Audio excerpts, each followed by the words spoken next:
Ladies and gentlemen, welcome to another edition of Erroneous Opinions Podcast. I am your host, Kevin Owens, and with me as always, William Cardona. William. Hey, guy. Senor Kevin, how you doing? It's been a rough month, and I'm sure our fan, the one person that listens to this show is going like, where the fuck are these guys at? Where have they been for the past month? And I would like that fan to know that for once, it's not your fault. For once. For once, it's not Will's fault. This is totally my fault, 110%. I am the reason why there's been no show. I would like to say that although that one fan has been looking for more drama to either start or to get out of, it seems like this our little soap opera that we have going on has taken a turn, not for the worse, but ridiculously hard left turn. But here we are, we're still fighting through this and still getting through the every day-to-day bullshit. Let's not beat around the bush here. I've said it a bunch of times before on the show. I'm crazy. Like plain and simple. So we're going to get into some serious shit. So if you guys are looking for some yucks and laughs, I'm sure we'll have some at my expense, because I'm totally going to take this one on the, right on the forehead. But first and foremost, I'm going to say, dude, like whatever you're going through out there, regardless of, how bad it may seem, there's always another day ahead. Like if you can't take it day to day, break that shit down and do it hour by hour. Because that's what I'm dealing with right now. Huge life changes happened, and I couldn't cope. And it all kind of boiled over all at once. And I'm not going to say officially, I tried to take my own life, because I officially didn't. But it was a cry for help, and it was one that, even doing that, I regretted kind of the next day, So before we go into it, Will, you got any questions? Anything?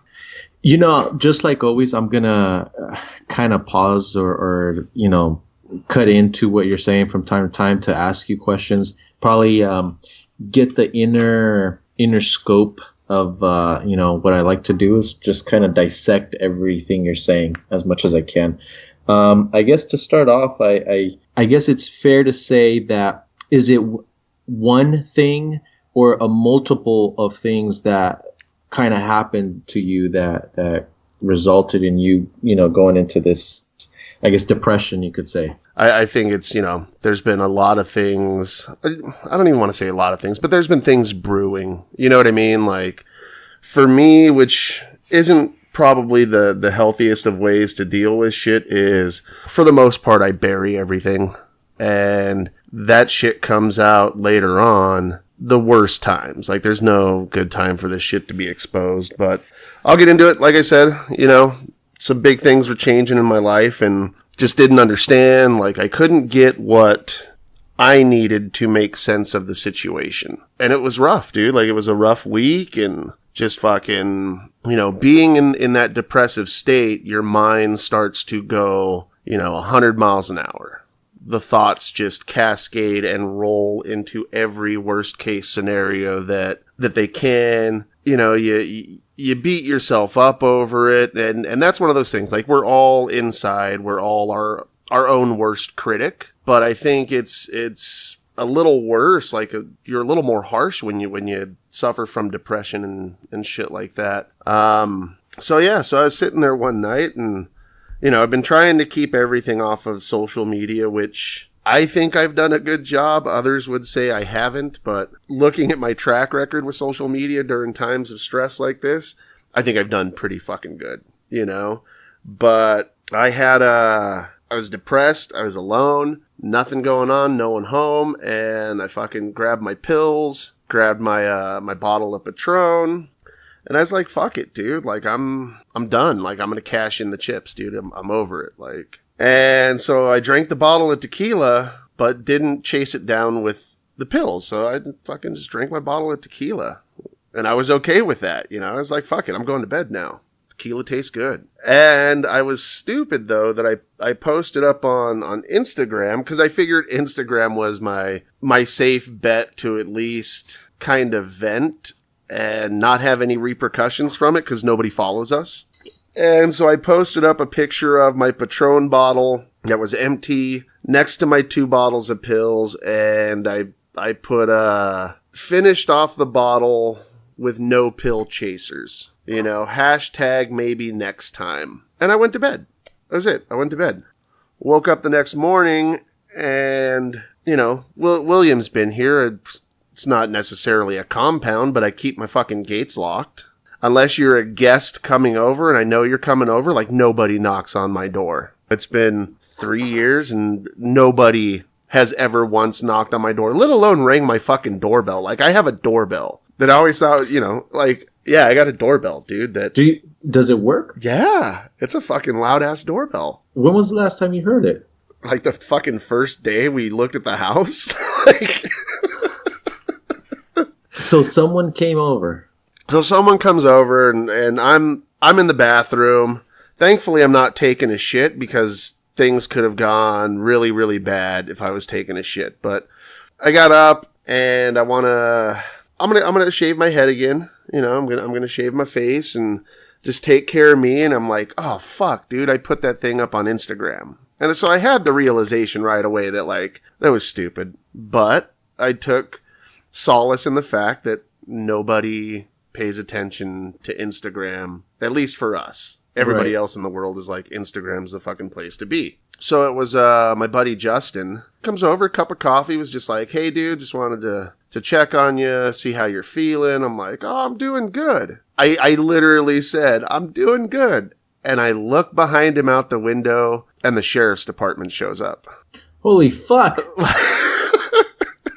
Now, he brought the sheriff or how did that work out? No, I think somebody sent him over as part of the wellness check. You know what I mean? Just to check on things. And so he comes over and I'm like, son of a bitch, dude. He's like, I didn't do it, dude. I swear to God, I didn't do it. And I'm like, whatever. I know how this is played out because, you know, I've been here before. You know, last time the cops showed up and I was going through this a number of years ago, you know, it was like, do you still feel like hurting yourself, sir? And I go, well, the honest answer, I go, do you want the honest answer or the one that you guys, you know? Why even bother saying that? Why not just say what you want to say? You know how I am though. Like, so I go, the answer, the correct one is, no, officer, I don't feel like hurting myself. I go, if you want the fucking honest answer, yeah, I'd slit my wrist right now. And they're like, well, sir, we're going to have to take you down to the hospital. I was like, I know.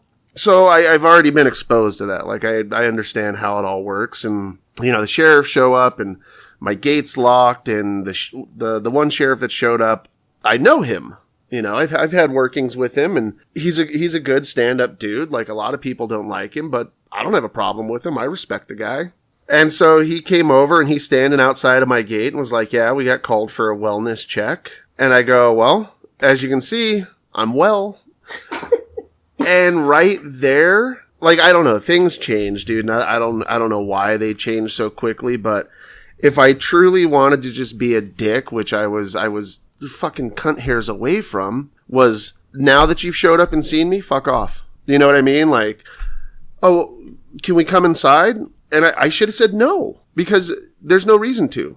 You were called out for a wellness check. You came over, you saw me, we talked, fucking go away. And that's how I wanted to handle it. But I didn't because it was this particular officer. So I was like, yeah, fuck, dude. Like, come around the gate and, you know, I'll let you in. So we're talking and I kind of let him know what's been going on and why they were called. And, you know, I'm like, I know why you guys are fucking here. Like, I was just stupid. And so they gave me the wonderful option of like, well, we can either drive you down to the hospital to be checked out or, you know, your friend here can drive you. And I'm like, I know those aren't my only two options. Like, you know, are there any guns in the house, sir? I'm like, yes. There's several guns in the house. Oh, okay. Well, we're going to have to pull those out. No, you're not. You know what I mean? Like, no, you're not. You're not touching my guns. There's no reason for you to go into my house. Like, you're lucky I let you on my property. And so, you know, I decided I don't want to drive with the policeman down to the fucking hospital and do that whole walk of shame inside and like, what the fuck did this guy do? I don't really care, but I'm like, I'll go with my buddy. But I go, you guys caught me in the morning. Like, can I fucking shower first? You know, I need to shower, shit, fucking, I won't shave, but I gotta brush my teeth and shit. He's like, okay. But I'm gonna have to walk in first. You know, I'm gonna have to, where's the room with the guns? I'm like, well, they're kind of all over the house.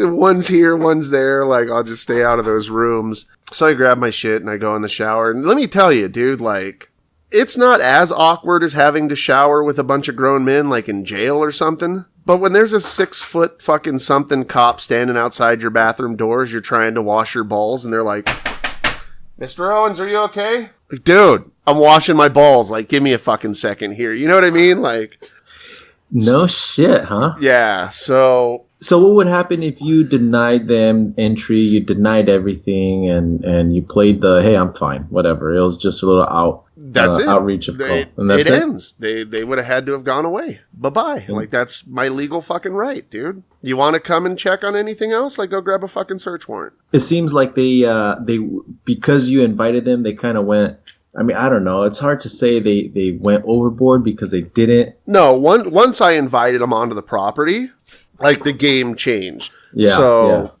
if I had kept them out and everything was still locked, fuck off, go away. And that's 100% in my right. Like, they came for a wellness check. I'm fine.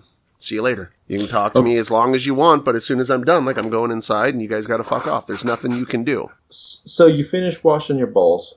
Yep. I got dressed, and the shitty thing is at this point, I'm like, well, fuck it, dude. Like, I'm not going to go to the hospital. But talking to the officer, and again, I respect him. He's like, you give me your word, you're going down there. And I'm like, fuck. Yes, I give you my word. And I follow through.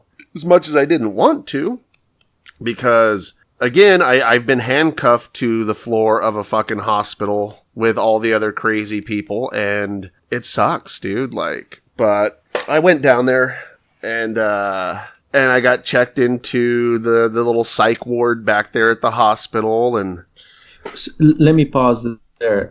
And just to kind of get a good understanding, you have been in this situation before. Yes. You have been questioned like this before. Yes. You have been in this type of depression before. Oh, yeah. Couple times. This is only the second time, though, in which the cops showed up and I had to go to the fucking hospital and spend some time down there and, you know, talk about things and whatnot. And now, when you look back at those times that you went to the hospital, those times that you got admitted and all that, do you look back at it as kind of a little bit humility, or how exactly is your, I guess, how you feel towards how it happened in the past? I mean, again, like, it's my fault. I mean, not necessarily, it was my action. So yes, I guess I don't know that that's the proper way to put it, but it was my fault. Like, I was there because of my actions and what they caused others to do or feel. You know what I mean? Like, so again, like, I'm just being selfish. And of course, you know, suicide is a selfish thing. It's you know, it's a long-term solution to short-term problems, I guess, is the best way I've heard it described. And again, it's a cry for help. Like, I've cut myself before. I've played around with slitting my wrist and just cutting myself. Like, I was a cutter way long time ago. And, you know, it's something that it's always been there. It's always been there. You know, and I found many different ways to deal with it over my life, none of which were probably healthy. I did my best not to hurt anybody and to not hurt myself, but there is a cycle in this. Now, when you started going into right now, when you're saying, you know, that you've been cuffed before in the hospital next to, you know, quote unquote crazies, how does that make you feel, though, being crazy in that room? Crazy. So do like you legit, feel more dude. like, yeah, I'm legitimately crazy, I deserve to be here, I understand why I'm here? Or is it like, what the hell? Why am I, like... It's a what the hell, dude. Like, so in my first time, right, like real quick story, you know, and I'm talking to the doctors and, you know, here's what's going on. And I'm just being honest, you know, it's cry for help. Like, here's what's going on. Like, I'm fucking fine. I can deal with this shit. And they were going to keep me for a little longer observation. But, the, like, 2 paramedics and the cop brought in this one gal, dude, that was just fucking, she was screaming bloody murder, fucking, fuck yeah, rah, just going crazy. And like, and of course, like the little psych ward at these hospitals, they're always full for some reason. You know what I mean? Like, people need help legitimately. And so they came in and they're just like, Mr. Owens, are you sure you're good? I go, yeah, why? They're like, 'cause we need this room. I go, oh, fuck yeah, take it, dude. Like, so that chick ended up getting cuffed to the bed, and I went home. And kind of like same thing this time. No handcuffs involved, which is pretty cool. But the absolute most interesting experience that I kind of don't want to deal with it again, dude, because it didn't help. So I go down there, and everybody on that floor, there was a guy and a gal that were kind of watching the patients. Hold on. So is this the story you're telling, or is this what happened recently? This is the recent one now. Okay, all right. So a guy and a gal. The dude on the floor was a newbie. Like, I don't know if he was doing school hours or what, but he really didn't know shit. The security guard and everybody comes up and fucking, what's in your bag and what are these pills? I'm like, dude, it says it right there. It says Advil. You know what I mean? Like that other one's Excedrin for migraines. Can I have my book? No, you can't have anything. I can't read a book. Fair enough, dude. They gave me my little gown, my little fucking, you know, hospital booties and shit. And it's cold. So I'm just sitting there, dude, waiting for a bed. I'm sitting there in this uncomfortable chair for about 2 hours. Now, during that 2 hours, I'm being looked at because, of course, I'm crazy now. The guy in the room next to me, they had issues with. He was loud, obnoxious, and my favorite part about it all is when they were asking him to be quiet, all I hear is, I am Optimus Prime, leader of the Autobots. Like, he starts going off, dude, and like, literally did the fucking like first 5-10 minutes of the movie. Autobots transform and roll out. And I'm like, dude, that's a good impression, man. Like, you're doing all right. The guy next to him, he won't stay in his bed, so he keeps trying to bail wherever. And he's heavily drugged, so every time he gets up, he walks into a wall, or he walks into a chair, or he walks into a door. And so they're putting him back. Meanwhile, the guy across from me, I need some pills. I need pills right now. I need pills. I'm like, dude, I want to go home. You got over it. This sucks, you know? So I finally get my bed after the 2 hours, and the chick's really fucking cold, dude. Like, the nurse that was on the floor, she's really fucking cold. And I kind of understand, you know what I mean? Like, I'm watching all of these other patients give her fucking issues, you know, and she's got to deal with that on a daily basis. So I'm understanding to that, but I'm like, hey, can I have something to read? No, you can watch TV. What do you want to watch? I go, honestly, ma'am, like, I know it sounds crazy, but I don't have regular television. Like, I don't know what the fuck's on. She's like, well, here, you can watch this channel. I go, just because I don't watch television doesn't mean I like Mike and Molly. I go, I can tell you right now, I do not like Mike and Molly. So she puts it on and just leaves it on. And I'm like, are you fucking kidding me? And I'm just counting down the minutes, dude, because the World Series is getting ready to start, and I don't watch sports. But I was like, fuck it, dude. The Dodgers are in the World Series. Like, can you guys put on the World Series, please? So they put on the World Series. Then I talked to the shrink, and the shrink was just a battle-hardened woman, dude. Like, she was no nonsense, no bullshit. And I was honest, and I honestly think, like, I was on the verge of being held for 72 hours. I think I was that fucking close. So what exactly, how was her questioning process? Well, it's, you know, have you ever, and that's where I kind of got the difference between an actual suicide attempt versus a call for help. Because I had every intention of swallowing the pills. I just liked the tequila a little better. I was happy with that. After I drank the fucking bottle, the whole bottle, I was okay. You know, like, So we went through this, and of course, some family history shows up. I got to tell them about that shit and everything. And again, it makes me look like just another statistic. Like, you were born to be here, motherfucker. Whoa. Just like that? Kind of like that's what I was getting from her. But she didn't no physically say that. No. Okay. So we went through the questions, and then she leaves. And again, I'm like, hey, can I get my tablet? Like, I'm here voluntarily. Like, nobody brought me in. I came in. Oh yeah, you did come in voluntarily. Here. They gave me my tablet, dude. They gave me fucking they were totally cool at that point. It's like, well, at least you recognize you're crazy, but you're all right. Wow. Wow. So I'm still there, and I'm fucking hungry, dude. Like, what do? I start making friends, because I know the kitchen, the cafeteria, is right next door. So I'm like, hey, you guys serving up dinner soon? They're like, yeah, in another hour. Like, I can get you a turkey sandwich or two. Do you have to pay for any of that food?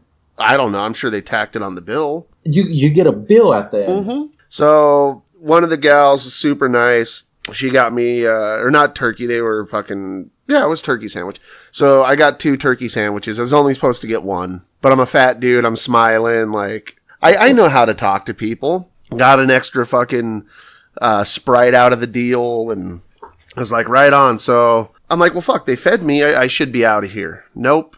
Still in there, dude. Hours later, I'm like, fuck, it's dinner time now. Dinner was fucking gross, dude. Like, the roll was okay, but dinner sucked. And if that's what they're feeding these patients, like, I've had great hospital food. I've had okay hospital food. This was just like, I wouldn't even feed this to homeless people. Not that you should feed homeless people. Like, I'm not saying you should feed them like horrible food, but this is just, like, I wouldn't give it to my dogs, dude. That's how bad this food was. Ouch. Now, at this point, you've already talked to the therapist. Yeah, I'm just waiting for a decision to be cleared and shit and let go. Now, mind you, I got driven down there in my own car. My car's not there because I was in there for so long and told my buddy to go home. He had already sat there for fucking 4 hours. So I didn't get... So he left your car. So how did he get home? No, Uber? He took my car home. Oh, okay. So you're there with no ride. Yeah. So I get out at 9:00. I wouldn't say I'm depressed when I got out. Like, I'm thankful I got out. You know what I mean? Like, and of course, the way I was treated and the people I saw and what was going on and people that had it worse off than me. Like, I was just kind of bummed at what had just happened, just again, like, fucking, so now I start being hard on myself again, like, you fucking idiot, dude, like, this is stupid, whatever. Now, the hard part to deal with was, here's all of these people that, in your life, and these are, for the most part, these are your social media friends, whatever, so for those of you going through similar shit, like, it doesn't necessarily always get better right away, and you just got to find a way to keep fighting. So I get out. It's about 9:00. I head over across the street to Walmart, grab me a Rockstar, pack of smokes, and a candy bar. And I post up like, hey, I need help, dude. I'm the one guy that'll go out and help everybody else. I don't ask for help. So if I do, when I do, like, it's serious. Like, I truly need fucking help. I need a ride home. Like, who can give me a ride home? And it was crickets, dude. Like nobody fucking offered to come pick me up. And that was depressing. That was almost heartbreaking, dude. Like, and again, like, as you guys know that have listened to the show for a long time, Will, you already know, like, I delete people left and right off my Facebook. Like, I got no time for selfish people. It's almost like a game with you. No, well, yeah, when it comes to me setting a number and, like, I got to get under 100, like, yeah, I got to make some hard cuts. But it's all based on, like, level of interaction and selfishness. Now, to be fair, like, I have friends that I don't talk to for months or, sometimes even a year. But when we talk, it's like we've been talking all the time. You don't miss a step. Those are good friends. Unfortunately, a couple of those friends live up in Orange County. You're up towards LA. If I had called you, I know you would have come and picked me up. I know if I called my other friend up in Orange County, I know she would have come and picked me up. So I know that, but I'm looking for like local folks that are here. You know what I mean? I don't want somebody to have to drive 2.5 fucking hours to pick me up, to drive me another 45 minutes home, and then drive fucking 3 hours back to their place. Like, that's not cool. So nobody, dude, like nobody offered Kevo a ride, and that sucked. You know what I mean? Like, I honestly got stubborn, and I was like, fuck it, dude, I'll just sit here till somebody calls me and goes, where are you? Well, I'm sitting in front of Walmart. I need a ride home. But I decided not to do that because it was kind of cold and I didn't have my sweatshirt. And that's basically the only reason. Yeah. Otherwise, I would have sat there just to prove a point, just to be fucking stubborn. But now, okay, so I mean, I guess it's kind of going off topic or a little bit off a different branch here. But even if you stay there to prove a point, who are you proving it to? You know, I guess it's almost at a point where if no one called or nobody was interested in giving you that ride, then they wouldn't care for the point that you're trying to prove either. True. But, you know, there's always the hope that someone does, and even just a stranger, you know, like I'm in need of human contact or whatever. But, so yeah, dude, I called fucking Uber. That was an $80 Uber ride. $80 Uber ride. 80 fucking dollars, dude, to get home. Huh. And this guy thought I was going to murder him. Like, because we're driving, right? Like, the road. You make the drive. Now at night, like it's fucking out here at night. You know what I mean? It just seems farther. There's not a whole lot of lights. You know, it's a trek, dude. It's a 45-minute drive. And we're coming up down Buckman, and I tell him, I'm like, hey, dude, when you make this right turn, be careful. They put in this new curb, and a lot of people, you know, hit this curb, so I don't want you to fuck your car up. He goes, okay, I can drop you off here? I go, no, bro. Like, no, you're not dropping me off here. Oh, no? I go, this isn't my house, dude. This is the corner of a street in the middle of fucking nowhere. Like, you're driving me home. So he makes the right turn. He's heading up, and I tell him, you know, 3rd Street up this way, make a right. Oh, drop you off here? No, dude. Damn, he wanted no part of that. Right? Because again, it's, you know, it's 10, 11 o'clock at night at this point. It's completely fucking dark. You know, there's no house lights on. It just looks creepy. And it took 3 different times to tell him, you're going to my house right here. And then so he finally gets me in front of my house, dude, and drops me off. And as soon as I get out of the car, he locked his doors. The minute I got out of the car, he locked his doors. And I'm sure it didn't look very good because I had to walk around. Like, I didn't have my keys, so I couldn't get in the front gate, so I had to walk around the side. And you can see him just looking over his shoulder, dude, like, what the fuck? As he's trying to find his way back home. So I felt bad for him. Whatever, though. Whatever. Yeah. And so Shane, we all know Shane. Shane was a co-host for exactly 4 episodes. Shane called me, and I had a really, really good conversation with Shane. Like, at this point, I don't even think you knew what was going on, so no fault there.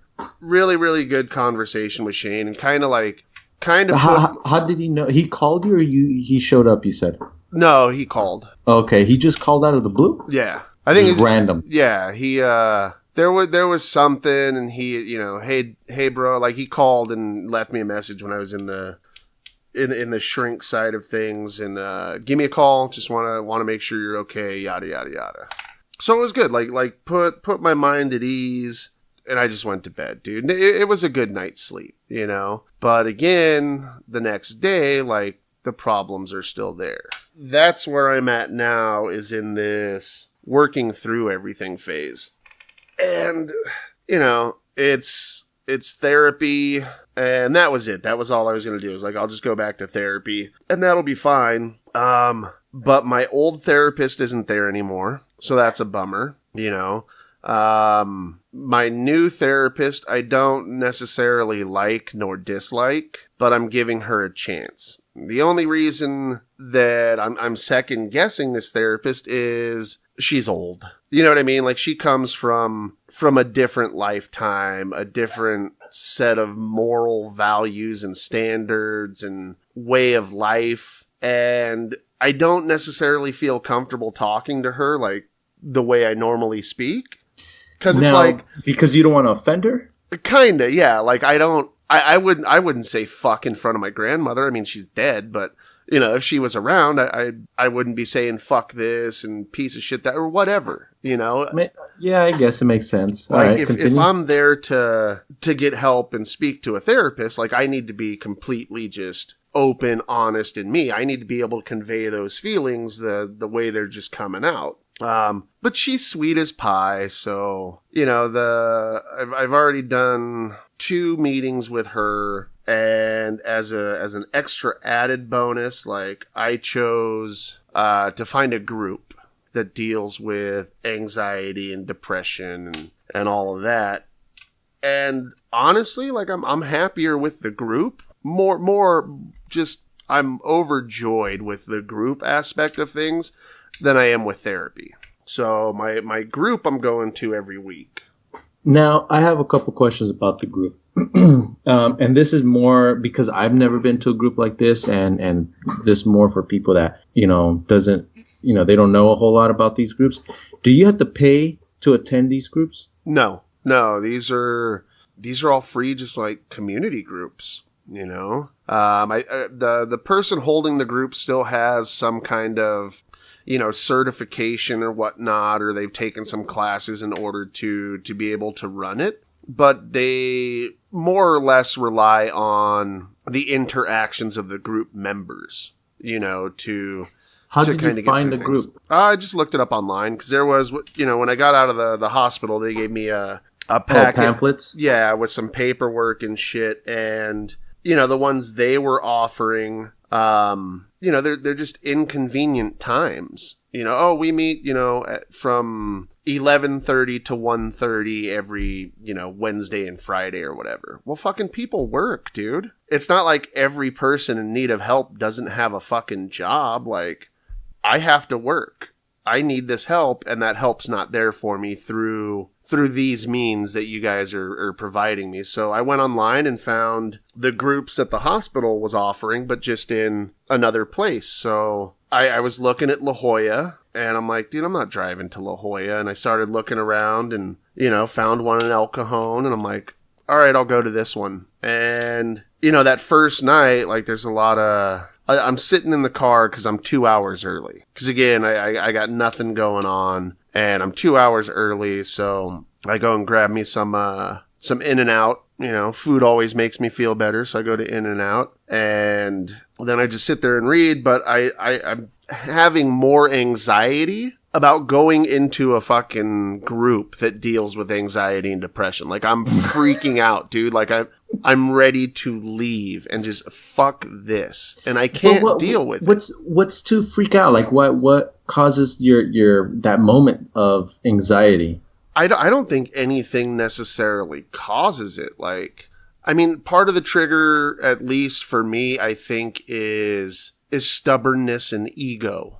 You know, because it's very much, I don't fucking need this. I know what's wrong. You know what I mean? And that's the thing, like, with my therapist is, this is why I have an issue with therapy sometimes, is I know what I do wrong. I understand, I empathize, like, I'm pretty fucking smart when it comes to dealing with people and why people do things and how I do things. You know what I mean? Like, it's all there. The stuff that people go to therapy to figure out, like, I already understand all of this, how my actions lead to this, how I could approach it differently, which is more healthier to approach it like. And like I told my therapist, I go, that's not what I need the help with. I go, you'll find out. Like, I understand all of this shit. Like, so I don't want to waste the time harping on that. I go, what I need is I need to figure out a way to get from when things start going bad to all of this knowledge that I have. I go, because that's the issue, is there's a disconnect. So in the heat of the moment, I forget everything on this side of the fence. And I don't get to that point until later. Well, I don't want to fucking blaze trails to get to that knowledge because sometimes it's too late. So I need steps in place to to get me to the knowledge that I have, and that's my focus in therapy, is learning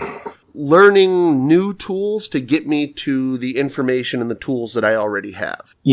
I guess not necessarily a solution, but I guess something that I use to help me in those situations, and especially the times where, say you're drunk at a bar and someone pisses you off, and you're once you're kind of in that semi-buzz, almost drunk feeling, you really don't care. You're observing and you know what's going on, and the inner you is like, just do it. Let's just go. Fuck it. And those moments, or similar moments to that. What always got me from acting on those emotions, obviously because I was in the military, is the consequences that follow that. Like instantly, like as I'm feeling that way, or as my emotions are building up, like right behind it, like it's right there saying, well, if you do this, worst case scenario, the cops are going to get called. You might go to jail. You might get locked up. You might this or that or whatever. So I guess if it does help, you say you don't want to, leave a trail of blazing road there. So then what are the consequences of you acting on your emotions at times? Well, and that's the thing, dude. Like everything, it's different. Like the way I look at things is just, I don't know, it's weird sometimes. Like I'm not a control freak by any means, but when it comes to a lot of aspects in my life, I look at the pros and cons. I look at different ways of doing everything. What's the outcome of this? Can we go a different way? But sometimes, there's certain aspects of life where it's just raw emotion. Logic goes out the window and you're left with nothing but what you're feeling at that time. And at those moments, it's like, I don't necessarily, I know there's going to be consequences, but whatever they are, I'll deal with them later. Whereas, in your bar scenario, it's like, yeah, if I get into a fight right now, like, it's going to fucking suck. Cops are going to be called. I could go to jail. Like, this guy could stab. Like, you know what I mean? Like, there's any number of consequences there. And that's fine because I think you have the time to weigh those out for the most part, at any given point. I've always been a little emotional, like, and that's why I bury shit so much, is because it's tough to deal with feelings sometimes. So, I put up a nice front of just fucking, or at least I used to, long before I met the missus, like, it was just whatever, man, just all ego and fucking bravado, and it was living a lie. Like, I know deep down inside, like, that's not the way I am. Like, I don't want to be standoffish. I enjoy talking to people. Like, I don't trust a lot of people, and I don't think that's ever going to fucking change just because, life keeps showing me that fucking don't trust anybody, dude. Like Stone Cold said, DTA, don't trust anybody. But, the group versus the therapy, I'm having a lot more fun with group. And it's relatively small, which was kind of odd. I expected a larger group, and I guess like the one in La Jolla is a larger group. But this one I walked in, there's 5 of us. Damn. And, I fully walked in, I'm like, I'm not sharing tonight. Because again, I've got the anxiety, I'm fucking nervous, like, I'm not sharing, I'm just going to sit and see how it goes. And there's only 5 of us, and it's like, oh, I have to share. You know what I mean? Now it's total Fight Club. It's like, if this is your first time to Fight Club, you have to fight. And I'm like, God damn it, dude. But some really, really good people from all different walks of life. And now we're at 8 or 10 people. We've grown a little bit. And I actually, I met a cat that I really dig this guy. He'll be on the show soon. Really? Yeah. He's a good dude. He's got no family out here. Like, he came out from Texas. Smart motherfucker, dude. Like, he's got his bachelor's or whatever in accounting. Like, smart fucking dude. But no, Jay's a really cool cat, dude. And I think he'd mesh well on here. So we're gonna bring him in for a show or two. Again, for those of you going through this shit, like, find a group, man. Because at the end of the day, like, if you can talk to people for free, then why pay your therapist? Because that's all that's really going to come down to, is like, you're talking. And instead of talking to somebody that went to school, like, don't totally disregard therapy, but don't use it as your only source, because you're going, at least I do, I feel a person's going to get more out of talking to other people that literally have the same or similar, thoughts and feelings and the way they deal with shit. Like, you can work through things a little easier because now you got a support group. Now, what about the situations or certain problems that, for instance, you said you got a problem with your emotions. You're an emotional guy, so it's really hard for you to keep your emotions on check. How do you approach that? How does the group help? Or even a therapist? How does a therapist or someone like that help you get to a point where when it's happening and your emotions are starting to take over, what are the tools to control that? Well, in therapy, it seems, I think a person still feels a bit isolated, like, I'm the only one going through this. Nobody understands because you're dealing with a one-on-one situation and you're talking to this person that, I don't want to necessarily say sits in a seat of authority or power, but they do kind of sit above you because you're telling them your issues, your problems, your thoughts, your feelings, and then they're there to help you. But it's all, standardized. Now, what is it? A therapist and a psychiatrist. I think the psychiatrist can prescribe meds. You know what I mean? Like, if it's really bad and you think you need meds, like, go to a psychiatrist. But your everyday therapist, it's just talking and, they give you this standardized book of tools to deal with things that literally you can go online and find. You know what I mean? If you're honest with yourself, you can find the tools that you need to deal with your shit. But again, you got to put in work to do that. And when you're dealing with depression and anxiety and you don't want to fucking do anything, especially make yourself better, like, you're not going to go online. Whereas in a group setting, the minute you walk in the door and you see other people there, you realize that you're not alone in your suffering. You're not alone in this dark path and what you're going through. And when you start hearing stories and people share, it's like you can relate. And when you share, they can relate. And now you're not just some fucking freak that lives in the dark that, you know what I mean? Like, you're not just some gothic fucking asshole. It's just, I just like sad music and I want to wear my fucking eyeliner and whatever. Like, it's not about that. Okay. So, okay, clearly you're in a position where you're not the only one.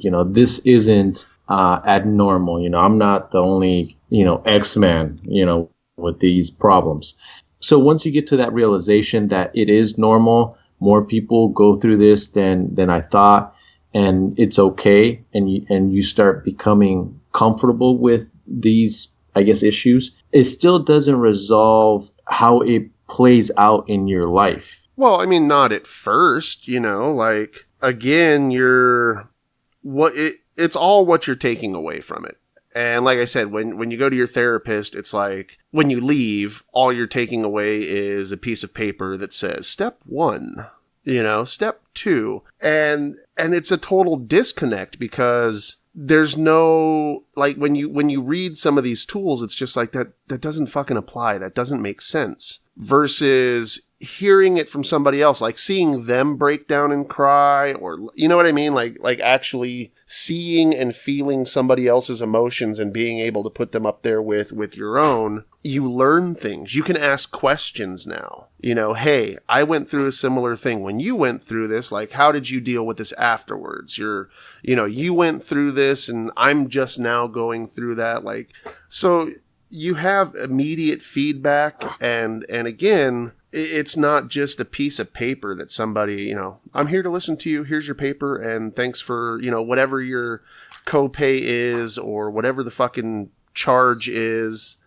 So last night was the first night that I didn't share anything. I really didn't have anything to share, but I brought in just some laughter. You know, it's after Thanksgiving, it's after the holidays. Like, most of us had shitty Thanksgivings or not the Thanksgivings that we're used to. And I had seen a video, I think it was Monday night, you know what I mean? Like, and a stupid video on Facebook, but it's, my eyes are a little more open to things. And, you know, they built a ball pit in the middle of the city. Just a fucking ball pit, and they stopped adults, you know, just people in suits and going to work and fucking carrying briefcases and shit. It was like, hey, are you busy right now? Yeah, I got, you know, lunch meeting and this and that. And it's like, are you too busy to have fun, you know, for a couple minutes? And these people were like, a ball pit, huh? Yeah, and you can see, at least in the video, you know, regardless of whatever cuts they used, but from that first meeting to when they're getting out of the ball pit, like, they're smiling, dude. You know, regardless of what's going on, like, have a little bit of fun. Right. You know, and so I brought in some laughter. And we went over, you know, we didn't, not everybody got to share. There were 2 of us that didn't get to share. But like I said, I brought in some laughter for everybody just to kind of lighten the mood. You know, I'm sure I'll share next week. But for this week, like, I didn't have a whole lot of shit going on. I've had a relatively decent week, you know, but it's tough. Like, you gotta want to go and get that help. And that's the one thing is, like, I look forward to my group meetings. Now, I got a question. When you're at the group meetings and you share and people hear your story or what you went through and stuff like that, have you had people come to you afterwards saying, hey, I learned a lot from you, from your situation or whatever, like your inspiration or something like that for them? Not necessarily after the meetings, but like the following meetings, like I've already been told, and, you know, hey, I thought about, you know, your situation and what you had said, and, you know, it helped me, and, you know, stuff like that. And I said the same thing. You know, last week, as a matter of fact, I brought in a story that I heard watching The Punisher. Go figure, right? Like, watching The Punisher, Netflix, and fucking, like, it's just not the show to fucking pull knowledge from. And that's one of my things. Like, I like pulling knowledge from, you know, little bits of movies, and there's always something in there that, you know, it may not have meant to be as profound as I make it out to be, but they're good quotes. You know, they're good things to live by. And I shared this, and God damn it, dude, like, the room was silent, man. Like, people understood, you know, what I shared the right thing at the right time. And that was purely by chance. And it made a difference, you know. I had one of them actually tell me, like, thanks, dude. Like, I know I came to the right group, like, hearing that story, you know, and it's his first time there.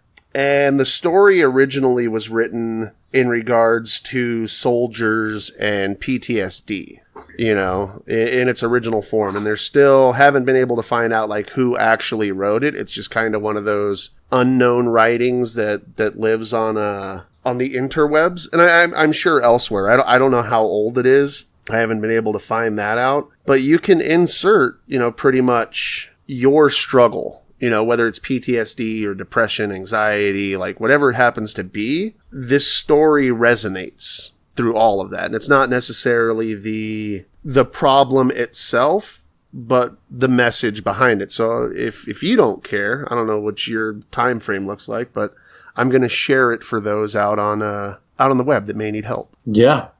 All right, let me get my reading voice on. Me. Oh, wait. How long is this going to take? About 3.6 hours. All right. I'm going to cut it short. No, you're not. What do you have to do right now? You're going to go fucking jump on the roof? Yeah. You fucking... Dude, it's not even noon yet. Hold on.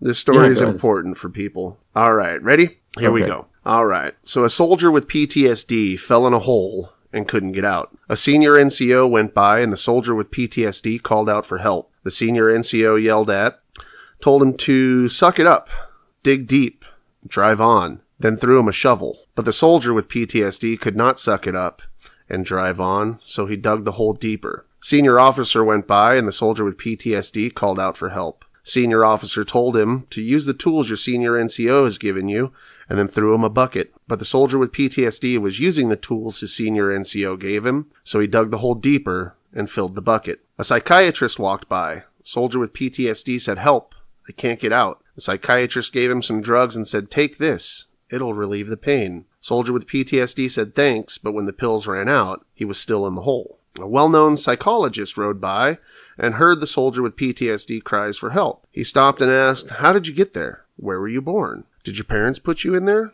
Tell me about yourself. It'll alleviate your sense of loneliness." So the soldier with PTSD talked with him for an hour. Then the psychologist had to leave, but he said he'd be back next week. The soldier with PTSD thanked him, but he was still in the hole. A priest came by. The soldier with PTSD called for help. The priest gave him a Bible and said, "I'll say a prayer for you." He got down on his knees and prayed for the soldier with PTSD, then he left. The soldier with PTSD was very grateful. He read the Bible, but he was still stuck in the hole. A recovering soldier with PTSD happened to be passing by. The soldier with PTSD cried out, "Hey, help me, I'm stuck in this hole." And right away, the recovering soldier with PTSD jumped down the hole with him. The soldier with PTSD said, "What are you doing? Now we're both stuck down here." But the recovering soldier with PTSD said, "Calm down, it's okay. I've been here before, and I know how to get out." So, when you look at this shit, dude, like, and again, you can insert and extrapolate like your personal fucking story and what you're going through, your senior NCO, right? Like that's like your mom and dad right there, suck it up, dig deep and drive on. Well, it's more like, yeah, okay, go ahead.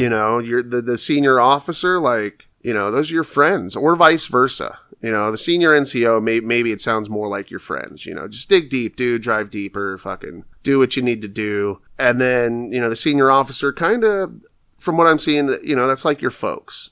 Well, if you just listen to what Jenny said, what did Tammy tell you? Whatever it happens to be, like, listen to your fucking friends. Then, of course, you have the psychiatrist and the psychologist, right? You got to go get your drugs. Everybody wants to prescribe drugs. Well, here it is. Well, what happens when the pills run out? What happens if I don't take my pills? Like, nothing changes. You go and talk to somebody for a week, and that's great for an hour, but you're still there. Like, nothing really fucking changes. Oh, you got to put it over to God. You got to fucking pray about it. You got to go to church. Well, okay, cool. I've done those things, and I'm still fucking here. I still feel the same way, And then when you get down to, the recovering soldier, like, these are people that are going through or have gone through exactly what you're doing and what you're feeling. They've been there. And together, you guys can work through it. And that's kind of where I'm at with, again, with the group is just, I'm not alone, dude, and I talk to people about my shit and they just look at you like you're fucking alien sometimes, and it's like, I don't know how to explain it to you. Like, if you don't get it, that's cool. You're not going to ever fucking get it, but it's nice to be able to go somewhere and be like, these people get it. I don't have to try to explain. I just have to talk because they already know. Yeah, and they could also give you future insight, what's next. Yeah. And how you may feel and stuff like that. That definitely makes sense. So, that's, that's it. So, right now it's like I'm focused on making myself better. I have some short goals. I joined a fucking accountability group. Like, my issue though right now still is the paralyzing anxiety of just leaving my house. Like, I can't leave. And why? It's not the same as it used to be. Like, without getting into all of that, it's just, you spend so long doing things one way and then things change and it's like, fuck, dude, like, I don't know how to cope with that change. Yeah. And so that's what I'm struggling with right now is leaving my fucking house, dude. Like, this has been the toughest thing because when I'm here, I don't do anything that I want to do, like writing or, any of the shit that I is on my goal list. And then if I do make it out of the house to leave and like I'm, and I had talked to you about it on the side, like, going out to take pictures or something, I just end up going for a drive or sitting in a fucking parking lot and then I turn around and come home. I think that's why it's extremely important to really, however it plays out and say it plays out, for the best, how would I put this? So that if it plays out the way you want it to play out and things kind of go back to normal and you go back on the day-to-day routine or weekend-to-weekend routine, I think it's extremely important that you do set aside time to kind of venture into finding out who you really are, like your individuality, your independence, just yourself. So like that, if even now or in the future you ever get to this situation again, you don't get caught up in it was like this forever. Now there's a change. Now you're kind of coping with that change compared to if you're always kind of, hey, this weekend is just for me. You're familiar with that. Well, and that's, the last thing I went and did for myself, which I felt good, but there was still a certain, and again, like without getting into, why, but there was still a certain amount of guilt attached to it. Like I felt bad for going out and taking a day for myself, because again, like things happen and they've been done one way. And now I'm doing something that hasn't been done in a very long time. And I felt fucking guilty. And I'm like, this is stupid, dude. I'm eating a fucking Philly sandwich, drinking a beer, going to see Thor. Like I shouldn't feel guilty about fucking eating a sandwich and going to the movies. Guilty that you're eating nastiness or just eating it in general? No, guilty that I'm out by myself. Oh. And again, there's other stuff attached to it, which unfortunately everybody knows that, I'll share anything, but personally this time I'm keeping it off the air.